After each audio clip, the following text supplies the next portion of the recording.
Assalamualaikum warahmatullahi wabarakatuh. Apa kabar anak-anak semua?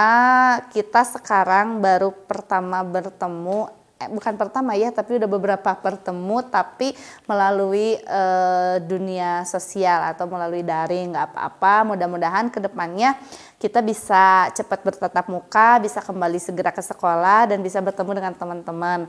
Di sini Ibu akan menjelaskan mengenai denah yang sudah Ibu gambarkan. Tapi sebelum kita ke sini, kita flashback dulu ke materi yang pekan sebelumnya. Pada pekan sebelumnya Ibu menjelaskan dan ngasih materi ke kalian itu tentang sistem hukum di Indonesia dan sistem peradilan di Indonesia. Kalian sudah studi kasus mengenai kasus Nenek Asyani, terus juga sebelumnya membuat pemetaan tentang hukum yang ada di Indonesia.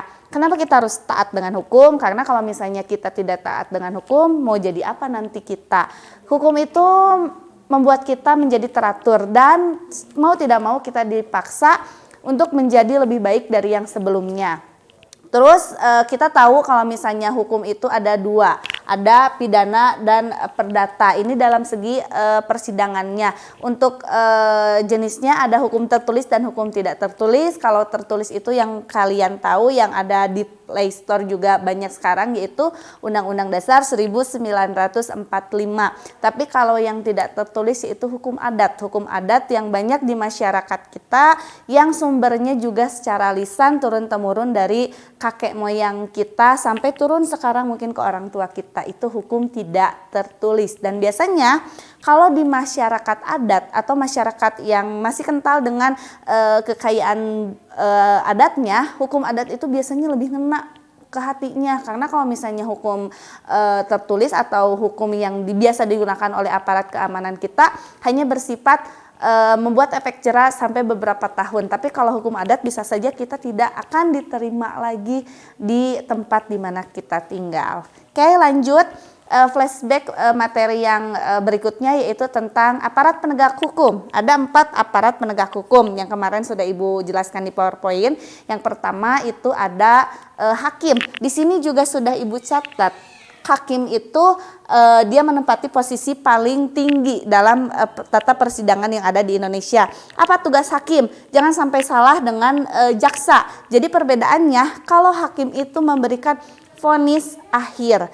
Tapi kalau jaksa itu adalah yang bertugas menuntut hukuman. Meskipun hukuman yang dirasa jaksa kalau kata hakim itu kurang begitu sesuai, tapi tetap vonis akhirnya nanti apakah bisa lebih ringan ataupun justru lebih berat itu ada di tangan hakim. Kalau jaksa dia yang akan memberikan tuntutan sesuai dengan kesalahan yang telah dilakukan oleh yang membuat kesalahan. Terus yang ketiga ada pengacara atau yang kita kenal dengan lawyer. Pengacara tugasnya sebagai pemberi bantuan hukum. Apabila seseorang melakukan tindak kejahatan dan harus dipidanakan sampai disidangkan, dia harus ditemani oleh seorang pengacara atau pemberi bantuan hukum.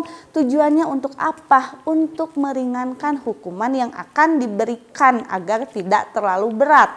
Terus yang terakhir ada penyidik. Penyidik adalah anggota Polri yang melakukan penyidikan ketika proses sebelum persidangan. Biasanya suka ada reka adegan, bagaimana dijelaskan kasus itu terjadi seperti apa. Dan penyidik melakukan hal itu sebelum berkasnya dinaikkan ke pengadilan. Oke, lanjut. Ini adalah skema persidangan pidana dan perdata. Perbedaannya, kalau misalnya pidana itu kasus masalahnya menyangkut orang banyak, menyangkut individu dengan masyarakat luas yang menjadikan seseorang bisa kehilangan nyawanya ataupun cacat ataupun merasa dia terkena ancaman, itu pidana. Kalau perdata itu lebih ke personal, lebih ke masalah pribadi atau privat. Contohnya kasusnya ada dagang, terus hutang piutang, atau yang lebih sangat pribadi sekali adalah kasus perceraian, itu masuknya perdata. Kita bahas dulu yang pidana. Di sini ada beberapa angka yang sudah Ibu catat di sini. Ini menunjukkan di mana posisi tempat duduk orang-orang yang akan melakukan persidangan di pidana. Ada nomor 1, 2, dan 3. Nomor 1 itu adalah hakim ketua. yang 2 dan 3 adalah hakim anggota 1 dan hakim anggota 2. Kenapa ada hakim anggota? Karena tugas hakim ketua itu sangat berat ketika memang dia harus digantikan dengan persidangan yang sangat begitu panjang. Kita pernah waktu sekitar tahun 2015 ada kasus kopi sianida. Itu kan sampai hampir 1 tahun masa sidangnya tidak selesai, dan ketika vonis akhir pun hampir 3 hari berlangsung. Hakim ketua mungkin sudah kelelahan dan tidak sanggup lagi menjalankannya, maka posisinya bisa digantikan dengan hakim anggota 1 atau hakim anggota 2. Itu tugasnya. Mereka harus bekerja sama agar terdakwa kasus tersebut bisa mendapatkan hukuman yang memang sesuai dengan apa yang sudah dia lakukan. Terus lanjut ke nomor 4. Nomor 4 itu untuk kursi terdakwa. Bu, bukannya terdakwa itu di nomor 7? Beda. Kalau nomor 7 itu digunakan untuk saksi. Jadi ketika terdakwa tidak memberikan kesaksiannya, dia duduk di sebelah ini. Pengacaranya di nomor 5. Baru ketika dipinta oleh hakim untuk ke depan, dia maju ke sini. Begitupun juga saksi. Saksi tidak dimunculkan terlebih dahulu, tapi dia menunggu giliran untuk dipanggil menyampaikan kesaksian yang sudah disiapkan, siapa aja yang akan memberikan kesaksiannya. Terus nomor 6. Nomor 6 itu ada jaksa penuntut umum. Jaksa penuntut umum biasanya ada 3 orang. Di sini jaksa akan memberikan hukuman, menyampaikan hukuman yang akan diterima oleh terdakwa sesuai dengan apa yang sudah dia langgar dan tuntutan hukuman apa yang sesuai untuk orang yang melakukan kesalahan. Terus nomor 8. Nomor 8 itu adalah panitera. Panitera itu apa sih? Panitera itu kalau misalnya kalian mah moderator. Jadi jalannya persidangan itu diatur oleh seorang panitera. Dia yang membuka dan menutup jalannya persidangan dan yang mencatat proses persidangan ketika dimulai.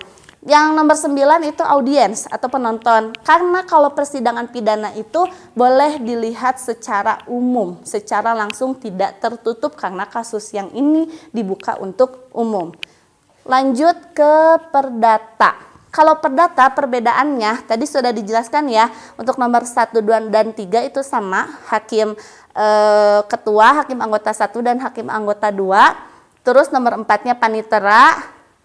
Nomor 5 itu pengacara dan nomor 6 itu jaksa. Terus nomor 7-nya diisi oleh tergugat, nomor 8-nya penggugat. Kalau tergugat itu berarti orang yang melaporkan kasus, berarti dia yang merasa dirugikan terus melaporkan, dan tergugat dia yang terkena laporan. Jadi penggugat yang melapor dan ini yang terkena laporan. Ini untuk kasus perdata secara personal. Tapi bedanya perdata khusus itu di kita kan ada pengadilan agama ya. Pengadilan agama itu khusus menangani masalah perceraian. Tapi untuk yang muslim, tapi kalau misalnya yang non muslim itu biasanya mereka melakukan sidang cerai itu di pengadilan negeri. Nah, bedanya kalau di pengadilan agama itu tidak ada ini. Jadi pengacara masing-masing itu ada di sebelah penggugat dan tergugatnya. Di sini nanti ada kesepakatan, dan kalau misalnya untuk perdata tidak ada penonton karena ini sifatnya tertutup, tidak boleh dilihat oleh orang lain. Bu, tapi kenapa sih kalau artis-artis cerai kok bisa diliput? Ya mungkin karena mereka sudah ada kesepakatan dengan para tergugat dan penggugatnya untuk dibuka. Tapi seharusnya kalau masalah perdata itu tertutup sifatnya secara pribadi. Oke, lanjut sedikit. Nah, ini skema persidangan yang ada di Indonesia. Untuk mengacu ke modul kita yang sudah dijelaskan sebelumnya, untuk masalah persidangan kita tidak akan membuat skema sidang seperti ini. Kalau yang seperti ini ketika sedang belum terjadi pandemi, kita suka bikin simulasi, tapi karena sekarang situasinya terbatas, jadi mengikuti prosedur yang sudah tercatat di modul. Nanti kalian akan membuat skema ketika organisasi sebelum kemerdekaan memulai rapat atau sidangnya. Nah, tidak sesuai dengan ini, tapi mungkin ada arahan seperti apa yang sudah mereka lakukan dan dikemas dalam kelompok masing-masing. Nah, ini sistem peradilan yang ada di Indonesia. Selebihnya kalau misalnya kalian mau lihat referensinya seperti apa, itu banyak sekali simulasi yang dilakukan oleh mahasiswa Fakultas Hukum. Bisa kalian lihat di YouTube bagaimana simulasinya seperti apa, atau ke kakak-kakak kelas kalian yang sebelumnya sudah pernah melaksanakan simulasi sidang pidana, bagaimana menjadi sosok hakim ketua ataupun yang jadi terdakwa sekalipun itu seperti apa. Nah, sekian mungkin untuk materi ini, tidak terlalu banyak. Ibu cukupkan karena kalian juga sudah mengetahui seperti apa secara garis besarnya tentang materi hukum dan peradilan pada video lagi pada materi sebelumnya. Oke, assalamualaikum warahmatullahi wabarakatuh. Tetap semangat.